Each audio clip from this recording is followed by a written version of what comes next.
Yeah. So we're talking about the various delivery methods a bit. That's the question I want to go into now. We're getting close to the end of the main interview. But you were right. 1 hour was foolish to think I could pull off. But so you have, with atheism, as far as atheist communicators, you have people on the one end that have that very empathetic approach, like Anthony Magnabosco, very soft. Then you have on the other end what would probably be Aaron Ra, Late Hitchens. They skip all of the foreplay, if you will. Do you see anywhere, and I'd love to know where you place yourself, but do you see anywhere on those ends or in the middle where I'd maybe put Sam Harris with his lullaby voice as more useful than the others, or do you think that it is a scenario of all of these are useful to different kinds of people, so we need all of them, or would there be methods of communication you are seeing become sort of common and popular that you would suggest we stop doing? Yeah, this is the same old, do we need diplomats or firebrands? And my answer hasn't changed. You need them both. Yep. You need whatever approach is going to be most effective. There are kids who stop believing in Santa Claus because they investigate on their own and find the presents, or somebody just tells them and they accept it and it makes sense. And then there's other kids that don't give it up until they are mocked on the bus for, oh, you still believe that childish thing. So I think there's a place for it. I don't think that, mockery necessarily should ever be the starting point. Right. So you've got, I love Anthony. Anthony's a good friend of mine. And absolutely. Certainly he's out on the, friendly side. Yeah. There are others that are out, more in the firebrandy type. I have been both and can be either at different times. I tend to float somewhere in the middle. When the call starts, I am always optimistic that it's going to be a good call and we're going to reach something that's going to be beneficial to somebody. Mm-hmm. And then when it doesn't quite go that way, when the person I'm talking to is engaging dishonestly, I have pretty much zero tolerance for bullshit, and I will call it out. And I will, flat out, I will hang up on people. I will point out when they're not being accurate or honest. I will, probably some of the most popular videos that people have clipped out of the Atheist Experience are me going on an epic rant on some topic. Yeah. None of those are planned or written out. It's somebody said something and by God, I'm going after it. And I worry sometimes that people will come across those clips. They'll be the only thing that they see, and they will develop an opinion of who I am.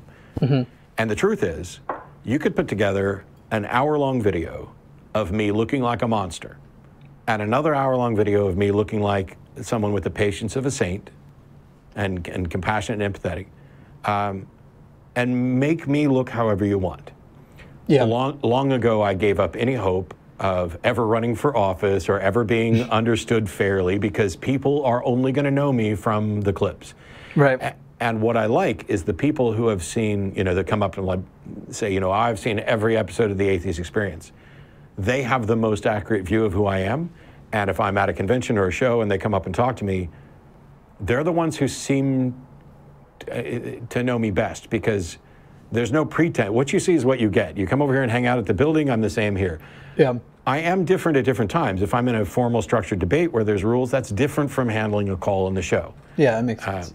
But I want as many approaches as are effective and useful to helping improve the world. Recent statistics about the growing levels of non-belief and the people who mark no religion I know have made a lot of atheists very optimistic. However, I also see growing trends of pseudo-spirituality, pseudo-scientific representatives like Deepak Chopra seducing more and more minds, especially in the atheist community. So do you think that we should be worried that those shrinking numbers are just the part of that fad culture who don't want to be labeled? And should we be claiming as much victory as...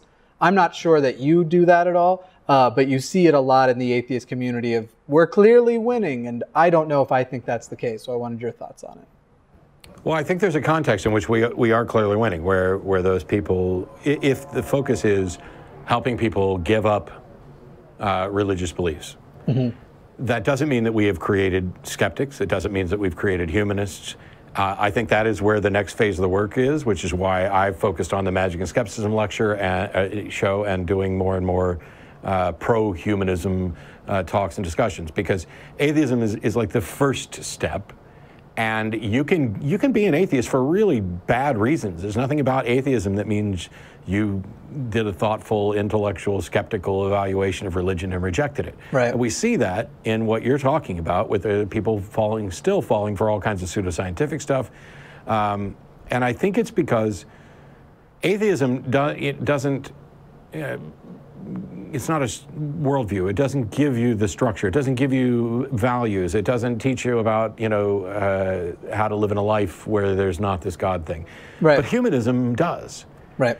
And so I'm both optimistic that the current bevy of bad organized religions, Christianity, Islam, and others, are on the decline. Mm-hmm. I don't necessarily think that means atheism will win or has won, but the trend is that direction.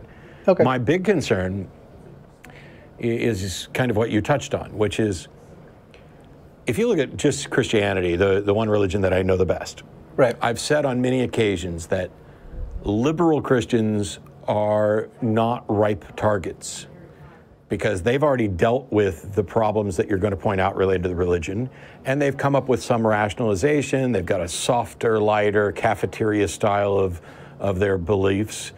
And so, they are not as falsifiable, their beliefs are not as falsifiable as the fundamentalist who believes the earth is 6,000 years old and that, there was a literal Adam and Eve. And I gave a talk in California saying that, fundamentalists are the target audience. That's where you're going to have the most impact. What I worry about is that in the same way that there can be shifts from a liberal Christian to a fundamentalist one, there can be shifts the other way. And if all we're doing is shifting people to more liberal, unfalsifiable versions of Christianity, that may be an improvement, but it's not enough. Right. And if we've shifted them out and then they buy into pseudoscientific woo-woo stuff like that, that might also be better, but it's still not enough, because the goal should be for a world that is as rational as possible. So I often make the statement, and forgive me if I'm forgetting that somebody else has too, but I have to make the statement that there is no version of Christianity or whatever religion that is so liberal or so apathetic that it becomes harmless, because at the very least, anybody who claims a religious belief is perpetuating the idea that faith is a reasonable way to start a belief system or a reasonable basis for belief. And so even if you are the most liberal version of a Christian, something you are doing still perpetuates ideas that support the extreme versions. We'll go with Westboro. I won't go all the way to ISIS in this case because people get annoyed. Sam Harris had said similar things, as had Dawkins, that basically the liberal and moderate believers serve as sort of a shield for the fundamentalists, because they're using the same label, Christianity, pointing to the same book, the Bible, and that lends credibility to the fundamentalist wing. I do think that there are liberal Christians, in much the same way that, like, Reform Jews don't have to believe in a God. Reform Judaism doesn't require that, and I think nearly half of Jews in Israel are secular. Right. There may well be, or there may well become, denominations within Christianity that are roughly the same as that, where this is nothing but a cultural exercise, where we look far more like a Unitarian Universalist church, or even a humanist church, or an Oasis, or something like that. I think Community of Christ does that now. They were formerly the Reformed Church of Jesus Christ of Latter-day Saints, and now now my understanding is you don't need to accept any of the faith claims of the church to be a member. You can just come and donate money. Yeah, exactly. Not that they're doing that great. I don't know if you've heard how the Community of Christ is doing, but you can't really criticize that, because, hey, if you want to be a member of the Atheist Community of Austin, all you have to do is sign up and, not believe in God and pay your dues. But you can still come out to the community center, whether you're a member or not, to the Free Thought Library and watch the show and other stuff. Yeah. So these analogies that people have of, these atheist communities, they're just like churches. No, they're not, because those aspects are the things that make us human. We are social creatures getting together to do stuff, and it costs money to produce shows or supply food to a whole bunch of people who show up. I also like being told that I have faith too, when I am so incredibly familiar in what the state of having faith is and what it feels like. and am just entirely certain I have shed that state. And it goes down to, it ties into something I said earlier, but I didn't phrase it this way. It's this idea that we are challenging, let's say, a religion and saying, look, here's something bad about your religion. Mm-hmm. And what they're replying with is, well, you have something bad about your beliefs too. And as soon as they say that, they're admitting you were right. Right. I brought that up on, you met Genetically Modified Skeptic. He did a video about these faith claims, and I brought up in the comments how important it is for the faithful to assert that atheists have faith too, because they know it is no good for a belief system. Oh, well, you say that I'm foolish to exercise faith. Well, you do it too. Yeah, exactly. Okay. If you can show me where I'm exercising faith in the way that you are, I will stop doing that because I think it's bad. I'm happy that you agree with me that it's bad. And I'll give you $100 because all I want to know is if I ever do that again, because I'd like to shed it.